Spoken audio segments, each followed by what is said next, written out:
Langsung Pak ya, siap.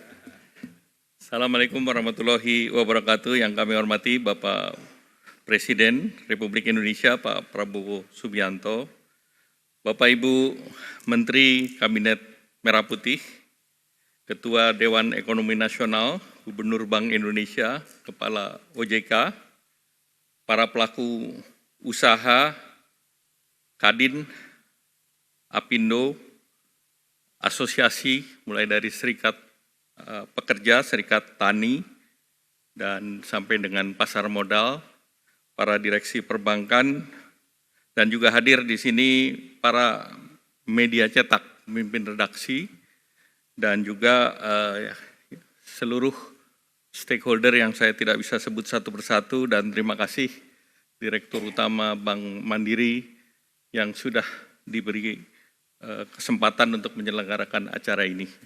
Dan acara ini Pak Presiden perintahnya H-1 Lebaran dan dilaksanakan H1 waktu kerja, Pak.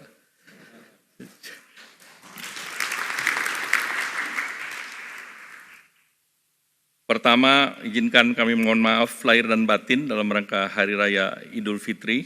Dan kedua, sesuai arahan Bapak Presiden, kami ingin menyampaikan terkait dengan kondisi makroekonomi.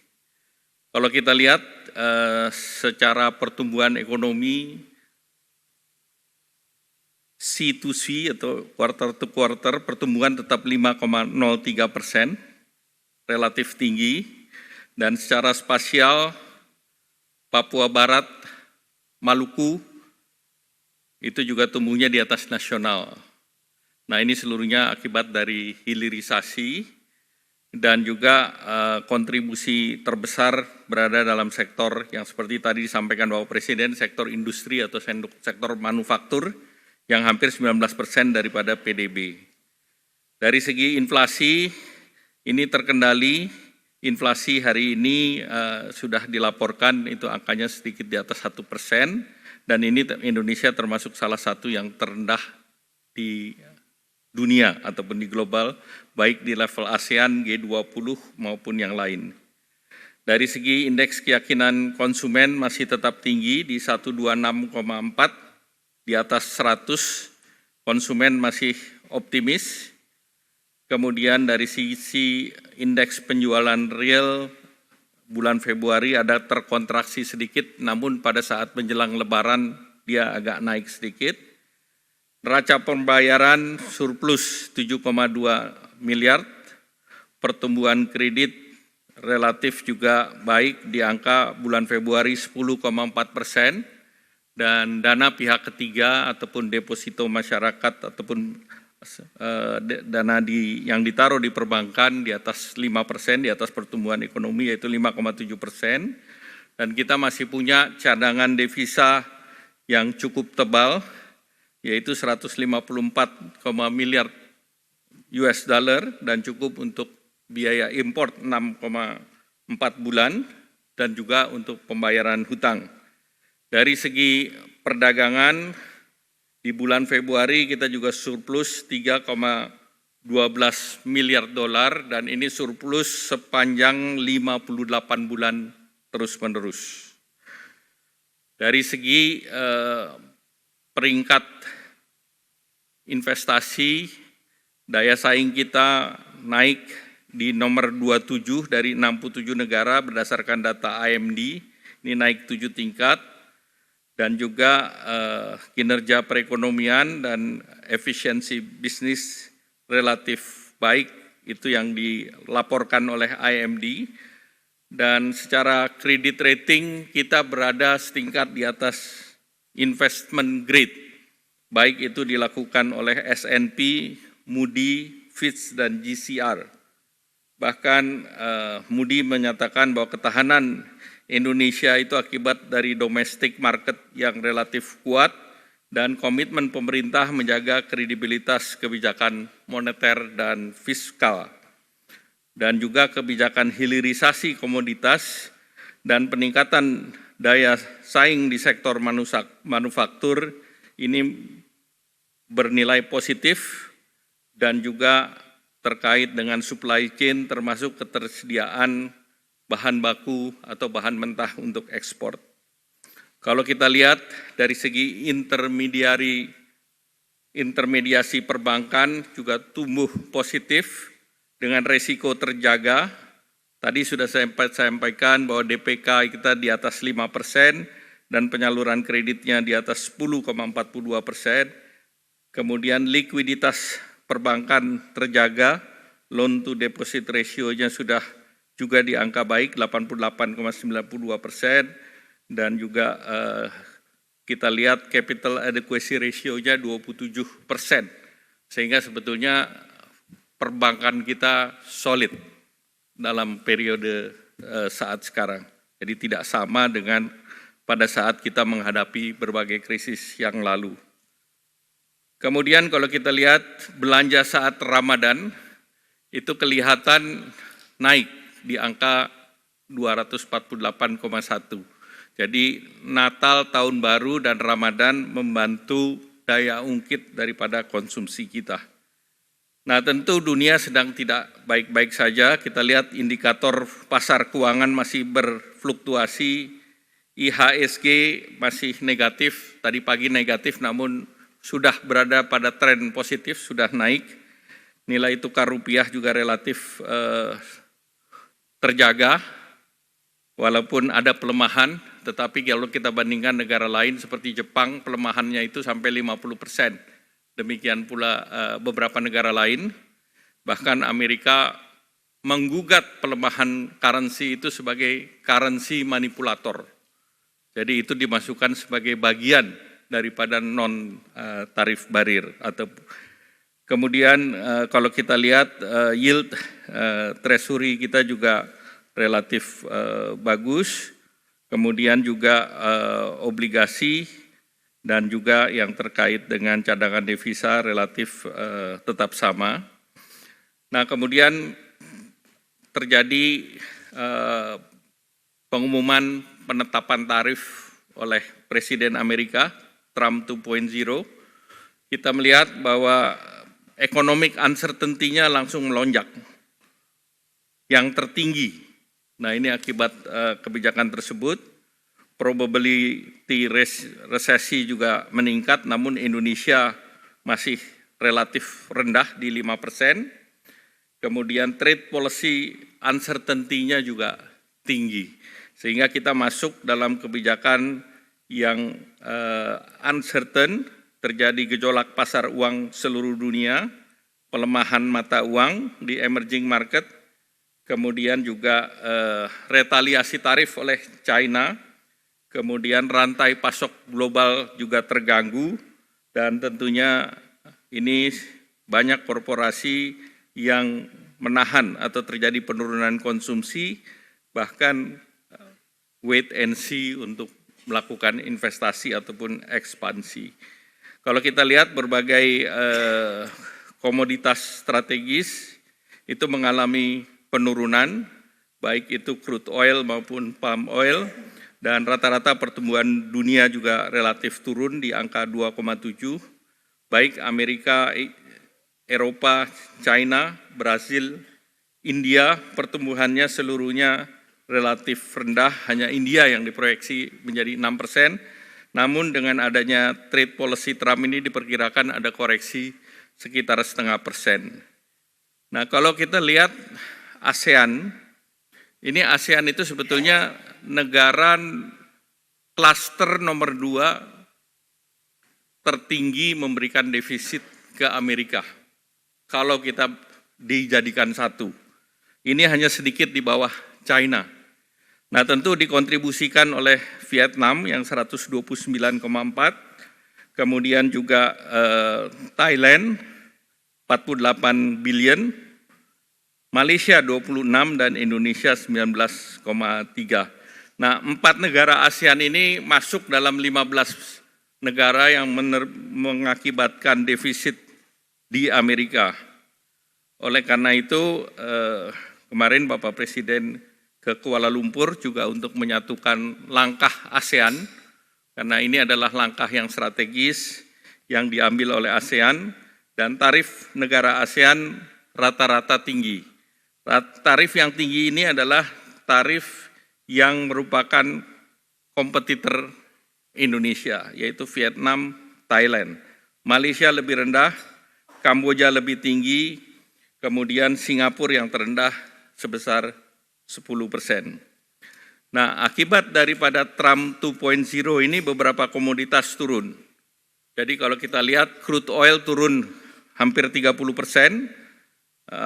Brent juga turun 28%, sehingga angkanya di angka 60-an. Batu bara turun ke 24%, ke angka 97. Satu-satunya yang naik ini adalah emas. Jadi Pak Presiden melaunching bullion tepat waktu, karena ini menjadi komoditas yang recession proof. Safe haven itu ada dua, dolar dan emas, dan kita punya emas. Jadi kita punya daya tahan yang kuat. Kemudian kedelai turun, gandum turun, CPO turun, dan harga beras turun. Jadi seluruh komoditas turun, artinya demand ini akan menahan, dan berdasarkan ini kita harus hati-hati terhadap kemungkinan resesi dunia.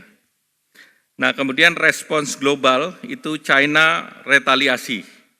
Barang import dari Amerika dinaikkan 34%, Vietnam minta tarifnya turun dan ditunda, terutama untuk Nike, dan Amerika belum menerima usulan Vietnam ini. Kemudian India juga tidak melakukan retaliasi, walaupun Perdana Menteri Modi sudah ke Amerika, namun tetap dikenakan sanksi. Kemudian Malaysia, dia akan mengikuti dengan negara ASEAN dan Indonesia, tidak melakukan retaliasi dan pendekatan diplomatik, termasuk membuka pasar CPTPP dan RCEP. RCEP itu di ASEAN, dan Indonesia juga mendorong intra-ASEAN trade untuk ditingkatkan. Thailand juga akan terus negosiasi dan akan mendorong sebagai sweetener adalah data center dan industri AI yang akan mengundang investasi Amerika ke Thailand. Kemudian Filipina relatif lebih rendah, 17%. Uni Eropa melakukan retaliasi dan membuka negosiasi, berhasil mengajukan ke WTO untuk menggugat kebijakan tarif Amerika. Nah, oleh karena itu arahan Bapak Presiden untuk merespons ini dalam beberapa kali pembicaraan dan bahkan dalam rapat, ini Indonesia memilih jalur negosiasi karena Amerika merupakan mitra strategis, kemudian juga revitalisasi perjanjian perdagangan dan investasi, di mana TIFA ini terakhir tahun 96. Jadi sudah menjadi sudah obsolete perjanjian ini. Malaysia juga akan mendekati Indonesia melakukan perjanjian TIFA. Kemudian sejumlah kebijakan antara lain deregulasi non-tarif measures. Ini antara lain yang diminta oleh Amerika, ICT untuk TKDN, terutama dari investasi Amerika yang ada di Pulau Batam, dan sebetulnya Amerika juga memberikan keleluasaan untuk free trade zone. Jadi ini juga menjadi bahan untuk kita bernegosiasi, karena mereka akan invest data center, baik Oracle, Microsoft, maupun terkait dengan trade. Kemudian evaluasi LARTAS, termasuk percepatan halal sertifikasi, dan juga apa yang diinginkan Amerika adalah balancing neraca perdagangan. Jadi Vietnam yang minta untuk menolkan tidak direspons karena mereka tidak melakukan komitmen untuk membalans neraca. Tetapi arahan Pak Presiden, Pak Prabowo, bahwa kita akan meningkatkan produk dari Amerika, terutama juga produk agriculture yang kita tidak punya seperti soybean dan wheat dari negara penghasil agriculture yang kebetulan daerah ini adalah daerah konstituennya Republikan. Nah, kemudian juga pembelian daripada engineering product, dan juga dengan pembicaraan dengan Menteri ESDM, juga kita arahan Bapak Presiden, kita juga disiapkan untuk membeli LPG dan LNG peningkatan dari Amerika, tetapi ini tidak menambah, tetapi realokasi pembelian, switch, jadi tidak mengganggu APBN. Kemudian yang berikutnya juga memberikan insentif fiskal dan non-fiskal agar import dari Amerika bisa masuk dan daya saing ekspor kita meningkat. Nah, Indonesia dari kedutaan sudah bicara dengan USTR, Pak Presiden, kami laporkan surat Indonesia sudah dikirim dan sudah diterima oleh Amerika melalui Duta Besar Indonesia. Dan hari ini juga Duta Besar Amerika meminta waktu untuk pembicaraan lanjutan. Jadi mereka sudah terima surat yang diajukan, baik itu ke USTR maupun ke Sekretaris Commerce. Kemudian juga terkait dengan pemerintah juga sudah melakukan sosialisasi dengan asosiasi termasuk Kadin, Apindo, AmCham, USABC, dan 100 asosiasi lain. Mereka mengapresiasi karena mereka adalah perusahaan Amerika yang di Indonesia dan mereka berkepentingan juga untuk ekspor ke Amerika. Jadi mereka bersama kita. Nah, ini kita sudah rapatkan dan kita sedang siapkan teknisnya. Selanjutnya, karena yang paling terkena adalah tekstil, kita punya pengecualian. Jadi emas dan tembaga dikecualikan, Pak. Tidak masuk, termasuk juga furniture tidak dikenakan bea masuk setinggi itu, Pak. Mengapa dikecualikan? Karena timber mereka sedang perang dengan Kanada. Sehingga mereka mencari alternatif lain untuk copper dan gold karena mereka punya investasi di Indonesia, Pak. Sehingga tentu peluang kita untuk melakukan hilirisasi dari produk itu untuk masuk ke Amerika. Khusus untuk pakaian alas kaki, bagi Amerika ini bukan termasuk yang strategis. Jadi ini bisa dinegosiasikan. Kemarin Nike dan beberapa perusahaan minta untuk Zoom langsung, Pak, dengan kami. Jadi ini kita akan respons. Dan kalau kita lihat dari negara pesaing kita, China, Vietnam, Kamboja, Bangladesh, tarifnya lebih tinggi dari kita. Jadi ini malah ada kesempatan kita untuk mereplace mereka. Demikian pula untuk di sepatu, kita lebih rendah tarifnya daripada RRT dan Vietnam. Nah, tentu dengan offer ini mudah-mudahan kita bisa lebih rendah, sehingga ini adalah peluang yang untuk kita kerjakan, dan kita harus cepat meningkatkan kapasitas dan efisiensi.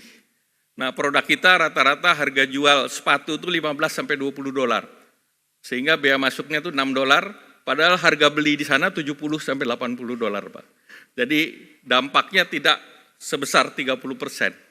Nah, baju pun demikian, Pak. Kita 20-25 dolar, bahkan itu Gap maupun yang lain. Nah, dijualnya di sana 80-100 dolar juga. Jadi dampaknya mungkin tidak seberat yang kita pikirkan. Dan berikutnya, ekspor kita ke Amerika itu hanya 2,2% dari kita punya PDB, Pak. Slide berikut. Berbeda dengan Vietnam. 33% PDB mereka tergantung daripada ekspor. Sehingga dengan demikian kita bisa menahan akibat terhadap perekonomian kita. Jadi Amerika bukan satu-satunya market yang membuat kita susah. Kita bisa antisipasi ini, Pak Presiden. Nah, top ekspor kita adalah China 60 miliar, Amerika 26 miliar, dan India 20 miliar. Nah, tentu kita bisa membuka market lain di luar Amerika. Nah, jangka pendek, daya beli yang kita sudah lakukan adalah dengan program Bansos, kemudian THR, Bapak Presiden tadi sudah sampaikan, stimulan Ramadan ini sudah jalan, kemudian juga terkait dengan stabilisasi harga pangan, tadi Bapak Presiden sudah sampaikan, dan stimulasi ekonomi, diskon tarif Januari, Februari. Nah, inflasi memang naik ke 1% di bulan Maret karena sudah tidak ada diskon di bulan Maret ini, dan juga terhadap PPN properti, electric vehicle, hybrid. Nah, ini juga disiapkan sehingga penjualan sebetulnya otomotif di bulan Februari itu ada kenaikan. Kemudian juga subsidi untuk motor listrik juga diberikan. Stimulus ekonomi terutama di sektor padat karya. Gaji yang sampai 10 juta PPh-nya ditanggung pemerintah. sehingga tidak ada alasan bagi para pengusaha untuk melakukan pengurangan tenaga kerja. Karena ini pajaknya disubsidi oleh pemerintah, sehingga kita bersama-sama dengan pengusaha untuk kita bertahan sambil mencari market baru di dalam situasi yang tidak pasti tersebut.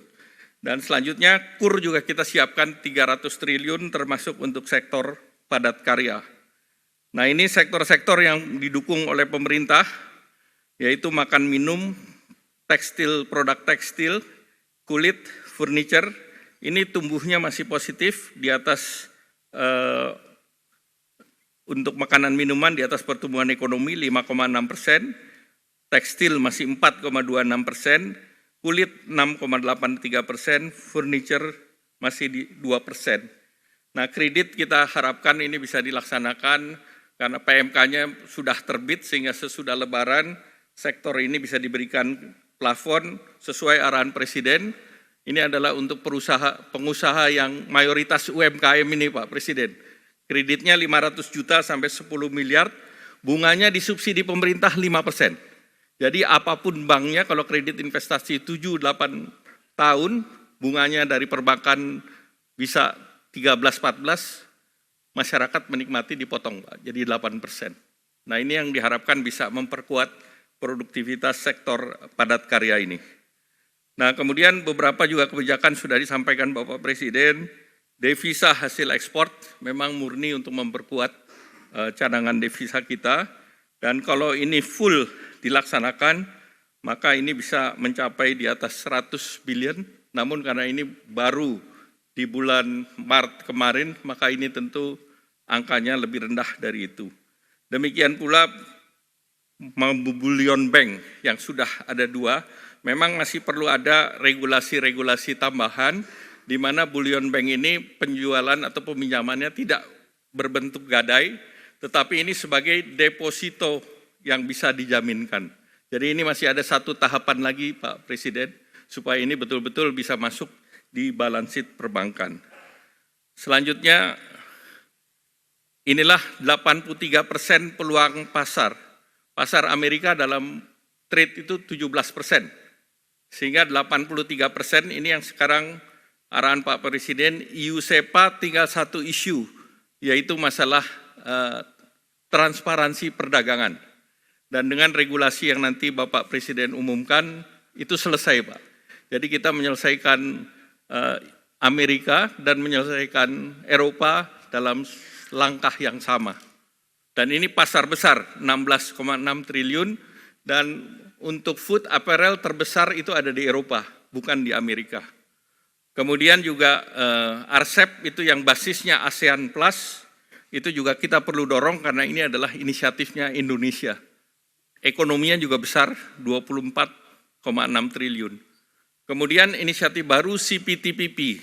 Malaysia menggunakan CPTPP ini untuk membuka pasar, dan Indonesia juga sudah melakukan aksesi terhadap CPTPP sehingga ini menjadi alternatif untuk balancing pasar. Dan juga BRICS, kemarin Bapak Presiden sudah putuskan bahwa Indonesia ikut dalam New Development Bank. Sehingga dengan demikian kita sudah punya aliansi berbagai negara secara multilateral, dan yang terakhir Eurasia Pak dengan Rusia, tanggal 14 Deputy Prime Minister-nya akan datang, dan mudah-mudahan ini juga bisa kita akselerasi sehingga pasar Rusia pun akan terbuka.